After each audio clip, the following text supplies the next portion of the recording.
Start.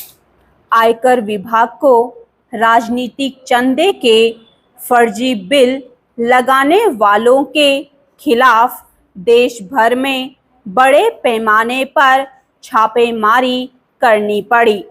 राजनीतिक चंदे के फर्जी बिल लगाकर आयकर से बचने का काम पहले भी होता रहा है।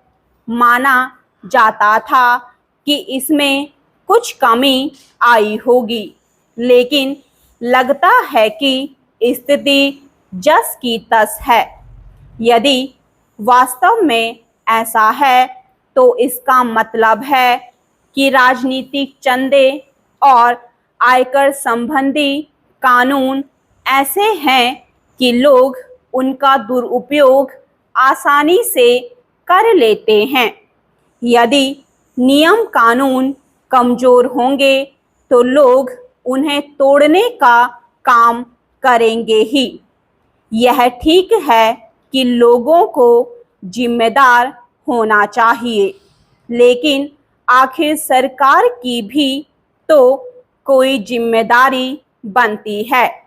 समझना कठिन है कि वह राजनीतिक चंदे और आयकर से जुड़े कानून इस तरह के क्यों नहीं बना पा रही है कि उनका न्यूनतम दुरुपयोग हो सके, और यदि लोग दुरुपयोग करें तो आसानी से पकड़ में आ जाएं।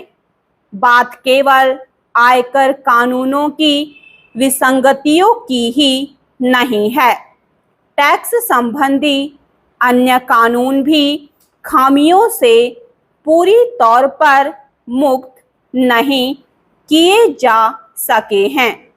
आयकर की तरह जीएसटी की भी चोरी होती है।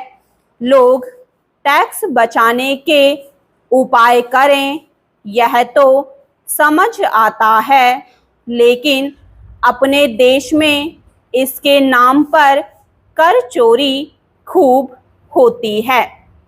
यह ठीक है कि कर संग्रह बढ़ रहा है, लेकिन उतना नहीं जितना बढ़ना चाहिए। वैसे तो टैक्स चोरी दुनिया भर में होती है, लेकिन इसका यह मतलब नहीं कि भारत में वह होती रहे और उस पर कोई प्रभावी लगाम ना लग पाए। टैक्स चोरी अमीर तबका भी करता है और उसकी देखा देखी मध्यम वर्ग भी। टैक्स चोरी पर शायद पूरे तौर पर तो रोक नहीं लगाई जा सकती, लेकिन टैक्स चुराने वाले लोगों के मन में कानून का थोड़ा भय भी होना चाहिए।